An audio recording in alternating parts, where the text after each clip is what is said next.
Okay, Sunday morning in the kingdom, and I forgot to vacuum because I'm all screwed up. Yes, screwed up. I read the calendar or something yesterday and thought today was a time change, which made sense because my memories of my childhood, we went trick-or-treating in the dark. Yes, we changed the clocks, and then it was dark when we went trick-or-treating. So I woke up this morning, I was laying in the bed an hour before the alarm went off, and I'm sitting there, why get up? Because, it's going to be an hour earlier. So if I'm laying there at 6 o'clock, if I actually got up, it'd be 5 o'clock because of the time change. Yes. So I got up anyways, and I figured I'd just answer comments and stuff like that. To be an internet social butterfly. So I got up, I turned the computers on, and the time was normal. Yes, it didn't change. So I figured, okay, maybe the computers must find themselves to change the clocks back 1 hour. So instead of being 6:10 in the morning, it'll be 5:10 a.m. But I was wrong. I went to charge the me phone, which I'm talking to every morning too. Okay, all right. And it said the time is, old time.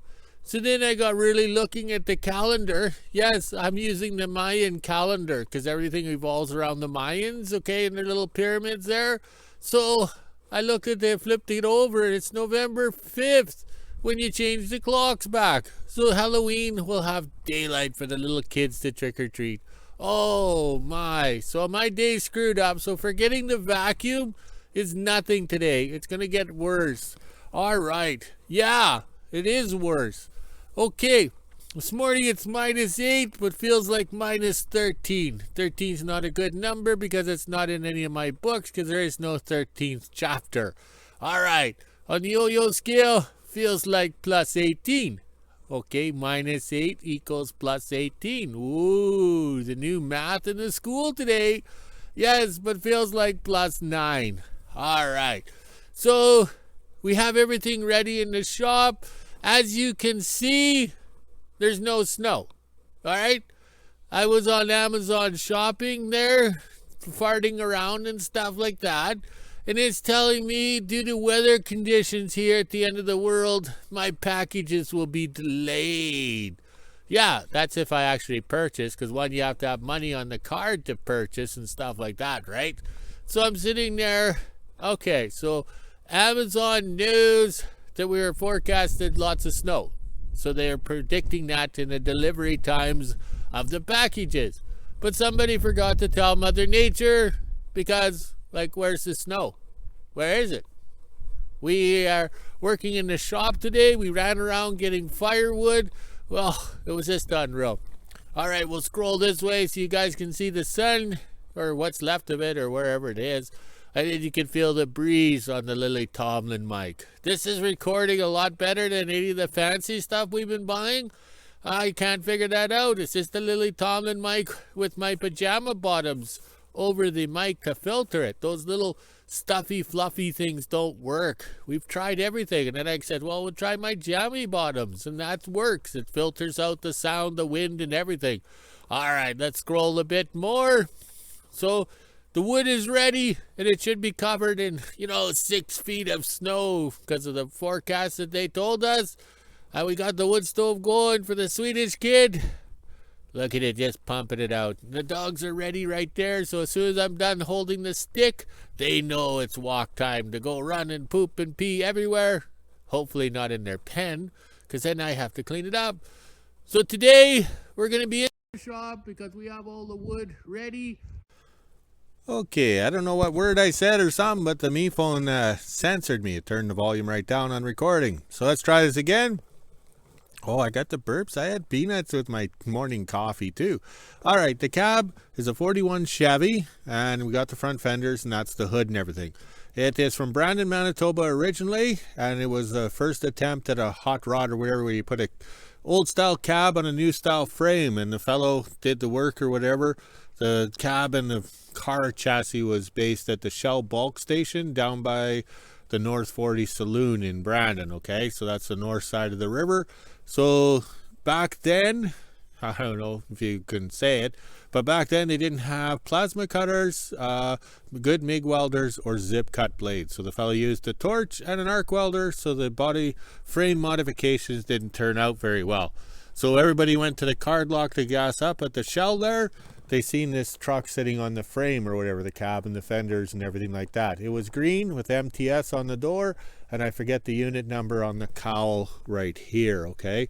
So sometime in the mid 80s, my dad got a hold of it, and it's in the background of the pictures at the Pink House in Alexander. And then in the mid 1990s, it came north, and then we played Junkyard Wars, and we put the cab and the hood and everything on this 74 IH frame, which now has all the 86 Chevy Suburban front end and rear ends and stuff like that to make it more economical. So we've had it basically almost 25 years as a 4x4 fun truck. So it's kind of neat to see how history has kept going. So this cab has been in the hot rod world for close to 40 years. Yeah. All right, let's go into the shop and record some more. Okay, the plan today is the shop's nice and warm. It's supposed to be snowing heavy out there, so my Amazon packages will be delayed coming. All right, everybody laughs at us picking this stuff up. They call it crap or kindling or whatever, but, you know, it's heating the shop, and it's costing me nothing. All it costs me is time and effort to bend over and pick it up or whatever. So it's part of the cleanup of the kingdom. So recycle, reuse, repurpose as much as you can, right? So we're not going out to the wilderness to cut down a toothpick tree with a chainsaw that will never start and then drive back to the kingdom using up gas. So the mini hoe is cheap on fuel, and it costs nothing really in our eyes to clean up, because we have to clean up anyways. So the wood stove is putting out some nice heat here.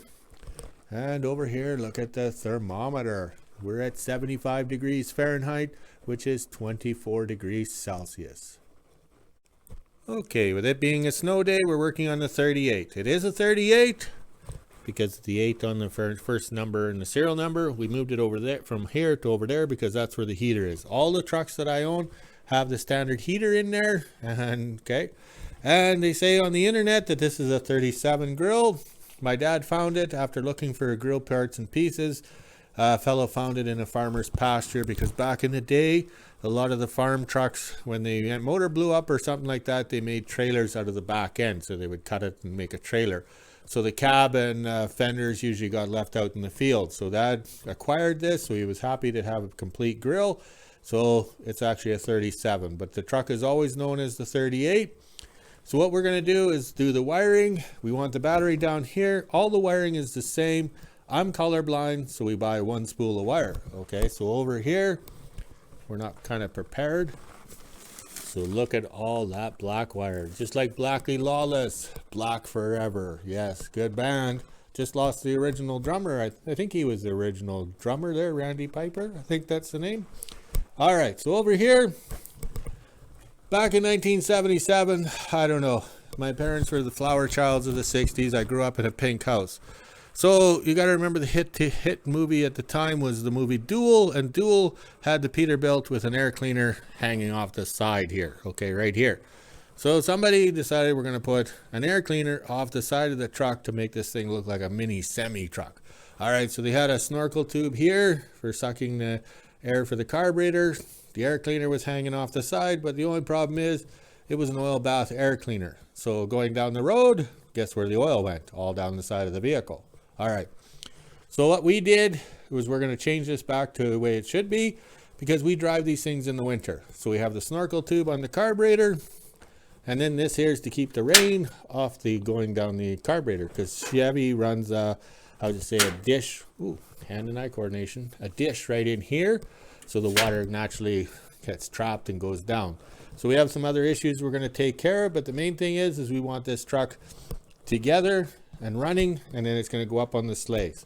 Also too, we have the original mirrors from 1977 that bolt onto the door, but you walk by them, you hit them all the time. So we put this on back in, I think, 2021 or 20, so we could drive around the yard. So we don't like butchering the dash for the original gauges and everything like that. So our trademark is the gauges underneath, and then the toggle switch bar, okay? So we have a template over here that we use for wiring it all. And once again, everything is black wire, just like Blackie Lawless, Black Forever. Okay, the shop is warm and there is no snow, so I don't know what they're thinking. All right, so the ProPoint 38 Plus plasma cutter, first order of business is to cut the handlebar off right here, because kind of sticks out past being a cube, and it rips the barbecue tarp or whatever we cover it with. So to make this more presentable as a coffee table, we'll just nip it here with the plasma cutter. I already did a cut, and then I figured I'd make a video. And then we're going to move over here. Okay, there's those side panels right here.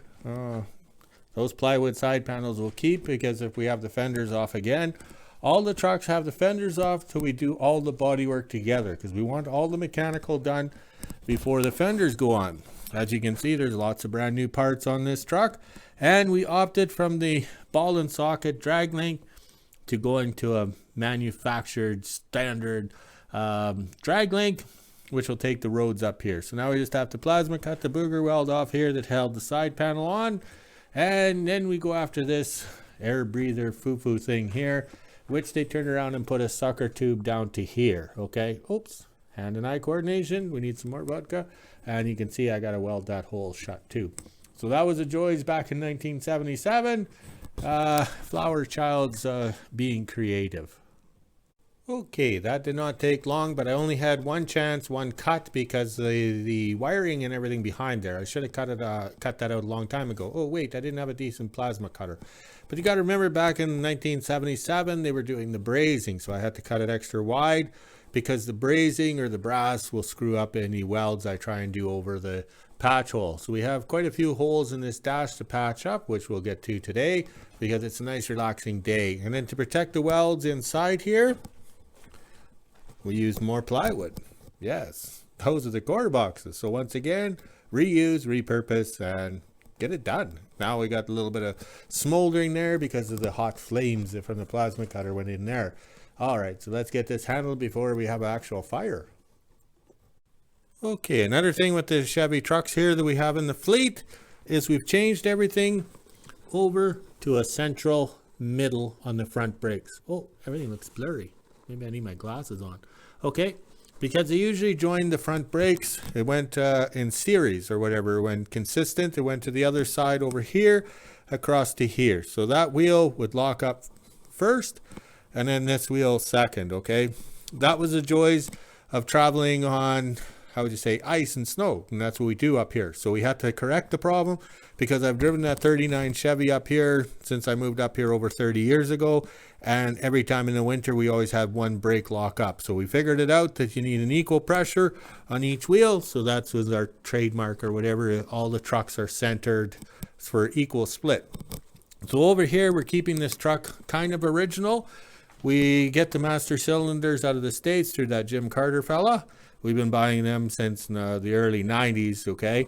So we keep that there. All the other, this is and the 39 are the only ones with the standard original brake. Everyone else, all the other trucks are getting the master cylinder with the power booster mounted up on the dash, because we want braking, okay? All the brakes, kingpins, everything has been redone on this truck. And oops, I got the burps. Those peanuts are good.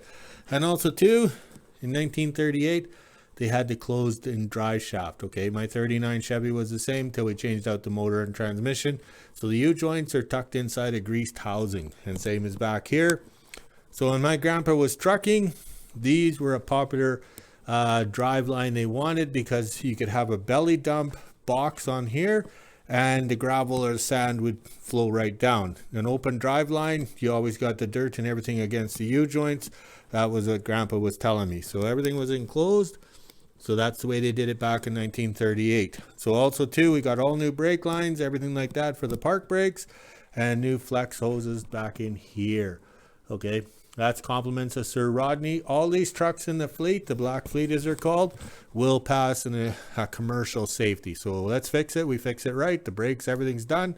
And also too, on the promo bike, I cut the handlebar off so it's nice and smooth. And then also too, when people want to touch the promo bike, I had to fix these lines here because they're afraid. I don't know why they got afraid, you know, because they just can't believe how much Bondo, how much crap is on this bike. That's just unreal.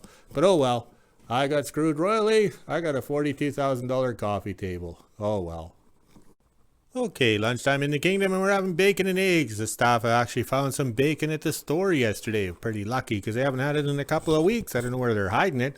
Okay, so I remembered what that big hole is over here that I shoved the wires through. That was the heater hose. that's where the heater was. There was a heater in there from when we were back down in the pink house. Also, too, the heaters, so we installed those square ones. They have a missed template or whatever. So it's a fact of life. When you mark the holes with the template, it's wrong. So now they want over $700 for heaters. Now they probably still have the same template package. It's wrong. Okay. So 15 years later, they still haven't corrected it. So after lunch, we're going to weld some of these holes shut. I think we'll just do a patch on the inside and weld on it, because I'm not a body man. We have the MIG welder that's gasless, so we're not going to waste our time and try and make it good. Once I become rich and famous and we move south to Wyoming, then we can have a professional body shop do the body work, okay? Because back in the day, Dad was putting the Bondo on, but the main thing is it was done and it looked good, and it's hard to believe that 1977 was a long, long time ago. So let's go eat some lunch. The dogs are hoping for the bacon. Okay, at lunchtime when I was enjoying the bacon and eggs, yes, the bacon tasted so good, I decided I would do a patch, a full-size patch. Okay, cut the piece to fit. So I'm using the quality steel from a Caterpillar hood back in the 1950s. I cut out a little template. Yes, that is quality steel. It's bent, twisted, and it'll lay flat once it's welded. All right, so over here, I welded a little stick on the end, and then I welded it. Yes, and some of the gaps there, I had to use the filler rod with the MIG welder with the gasless wire, flux core wire. Okay, so I decided to go that way than putting a patch on the inside and welding it around, because like my dad said, do it right or don't do it at all. But he also called me one of the top 10 underachievers in Manitoba. But I am a quick thinker and always think positive. I always pointed out to him that I was always in the top 10 list. All right, so then he never really replied back. All right, so we're using the Hobart Handler 100 for the welds today, so we only have 3 more holes to plug, and that should work out well.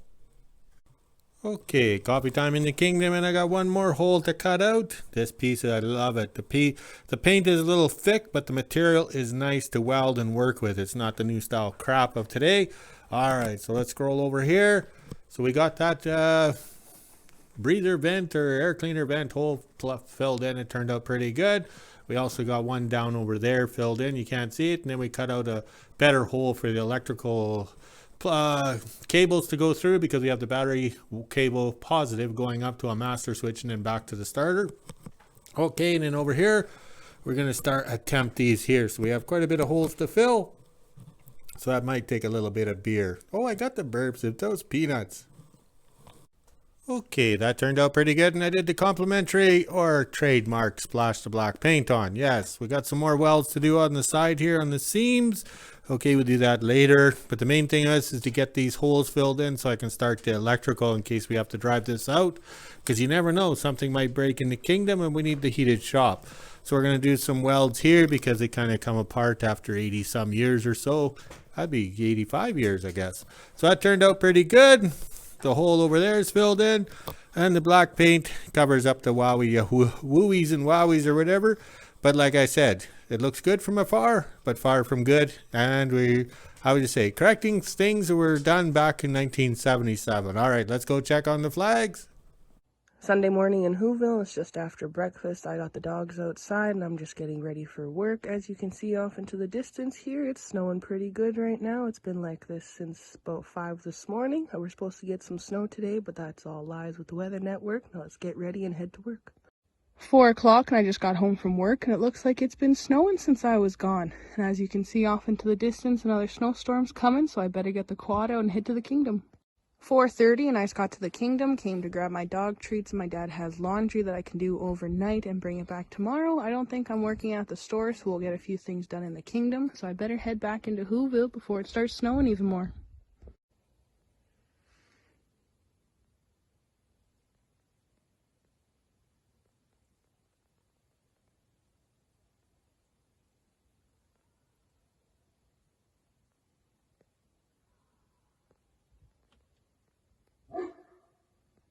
Just got back from the kingdom and put the quad away, and this is the temperature we're sitting at today. It's -3 degrees Celsius, which is 26 degrees Fahrenheit, and we have the feels like on the bottom, but I think it's wrong because it feels a lot colder than that. And if we look off into the distance, it's trying to snow again. It was snowing pretty hard when I was at work today, and the moment I got off work, it stopped snowing. Now it's time to head inside, let the dogs out, make supper, and end my day. Wow, this is totally lame ass for snow. You can see the wheelbarrow tracks. I came out and got some wood for the wheelbarrow, so it's nice and thawed and melted by morning for when I start the morning fire in the shop. But this is totally pathetic. This is lame ass. So if I was to order on Amazon, the thing that say it would be delayed because of the weather. We have no weather. Unreal. Where's the snow? We need the snow. We live for snow. You know, that's why we live up here for 5 hot days of summer. Oh, look at the flags. Would look even better if they were covered in deep snow and everything. But oh well, let's go walk the dogs, make a video, and drink some more beer. We had a relaxing day working on the 38, bringing back memories of when I had hair. Okay, talk to you later.